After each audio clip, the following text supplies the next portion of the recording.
Hello बच्चों, let us read this question. Tangents are drawn from 4, 4 to the circle x squared plus y squared minus 2x minus 2y minus 7 equals 0 to meet the circle at the points A and B.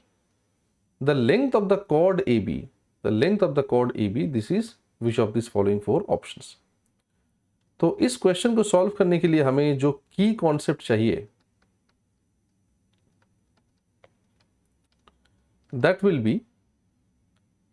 if you have a circle whose equation is given by s equal to 0, बाहर कोई एक point है, मान लीजिए x1, y1, तो उस point से अगर आप सर्कल के ऊपर टेंजेंट्स ड्रॉ करते हो then of course both the lengths of the tangent, इस पॉइंट से p से लेके pt और pq का जो टेंजेंट का लेंथ है वो दोनों, that is length of tangent from the external point p, pt and pq will be actually equal to root over s1. root over s1 का मतलब s is basically this expression जो left hand side में रहेगा, zero के left में, equation of circle, और s1 का मतलब x और y की जगह पे ये कॉरेस्पॉन्डिंग जो एक्सटर्नल पॉइंट है उनका कोऑर्डिनेट्स बैठ जाएगा and then you simplify that, उसको अंडर रूट निकालेंगे तो that is the length of the tangent.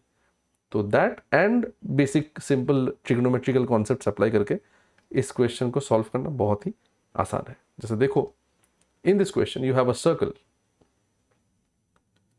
तो सबसे पहले सर्कल का सेंटर क्या है आइडेंटिफाई करते हैं, X square plus Y square plus 2gx plus 2fy plus c equal to 0. थोड़ा सा साइड में निकाल लेते हैं इसको, तो 2g इक्वल टू -2, इसका मतलब centre of the circle will B -g मतलब +1, और 2f इक्वल टू -2 तो -f will be also +1. Similarly the radius of the circle will be root over g squared plus f squared minus c, और देखो c यहाँ पे -7 है तो obviously 2 + 7 9, √9 हो गया 3. तो centre of the circle is 1, 1 और radius of the circle is 3. ठीक है, ये इंफॉर्मेशन हमारे पास ऑलरेडी है. नाउ कोई बाहर एक पॉइंट है, उस पॉइंट से हम लोगों ने ऐसे दो टेंजेंट्स ड्रॉ किया. मान लो ये पॉइंट P है and that point is basically the point 4, 4 जो बताया गया है. Tangents are drawn from the point 4, 4 to the circle to meet the circle at A and B. तो मान लेते हैं ये A है और ये B है, इस सेंटर को हम लोग C मान लेते हैं. कॉर्ड AB का लेंथ चाहिए हमें, we need the length of chord AB. ठीक है, वेरी नाइस. तो इसको करने के लिए सबसे पहले व्हाट वील डू इज हम लोग एक काम करते हैं, CA और CP को ज्वाइन करते हैं. तो ऑब्जर्व करो, obviously C is the centre, A is the point of contact of tangent with radius, tangent with the circle. तो obviously angle CAP is 90 degree है ना. इस एंगल को थीटा मान लो, तो थीटा के रेस्पेक्ट में CA जो है वो परपेंडिकुलर है और वो रेडियस भी है, तो रेडियस इज 3. और PA हमें निकालना है. Let us try and find out the value of PA. PA क्या हो जाएगा अभी, रूट ओवर S1, मतलब यहाँ पे x और y की जगह पे हम लोग 4, 4 बैठा देंगे. तो 4 squared plus 4 squared -2 times 4 -2 times 4 -7, ये हो गया 16 + 16 32 -8 16 -7 विल बी आई थिंक 23. तो दिस इज ऑल्सो √9 मतलब 3 आ गया. सो PA इज ऑल्सो 3. तो this length is 3, this length is 3.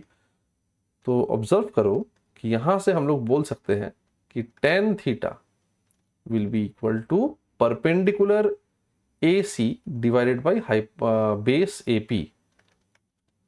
तो perpendicular AC is 3, base AP is also 3, तो ये हो गया 1, लेकिन 1 कैन बी रिटन एज 10 π/4 मतलब 45 degree. Therefore theta is equal to π/4. ये आ गया थीटा एंगल का वैल्यू. अभी हम लोग कंसिडर करेंगे, इस पॉइंट को मार्क करते हैं मान लो M.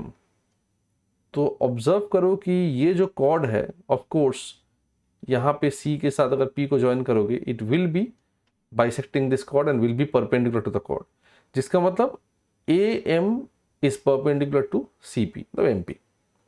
तो इस ट्रायंगल में से अभी ऑब्जर्व करो, in the triangle AMP, in the triangle AMP what do you observe, हमें AB का लेंथ चाहिए. तो AM को निकाल के उसको 2 टाइम्स करने से आंसर आ जाएगा. तो कैसे AM को निकालेंगे, ऑब्वियसली थीटा के रेस्पेक्ट में AM is the perpendicular and AP जो हमें पता है इज द हाइपोटेन्यूज. तो ऑब्वियसली परपेंडिकुलर बाय हाइपोटेन्यूज होता है साइन थीटा। तो sine theta equal to perpendicular A M by hypotenuse A P. तो साइन थीटा मतलब हो गया आपका sine pi by 4, A M का मतलब हो गया okay, A M is what we need to find out and A P is 3। Sine pi by 4 कितना होता है, 1/√2 होता है। This is equal to A M by 3 and therefore A M का जो वैल्यू है वो हो गया 3/√2। देखो ऑप्शंस में नीचे कहीं पे इरेशनल नंबर नहीं है, तो इसको हम लोग रैशनलाइज करेंगे डिनोमिनेटर को √2/√2 से मल्टीप्लाई करके, ऑब्वियसली 3√2/2। क्वाइट क्लियरली यहीं से हमारे पास आ जा रहा है 2 से दोनों साइड मल्टीप्लाई करने से 2am is equal to 3√2, but 2am कितना है, 2am is AB, therefore 3√2 units is basically the length of this chord AB. Definitely option B is the correct answer to this question. I hope you understood the solution well. Best of luck.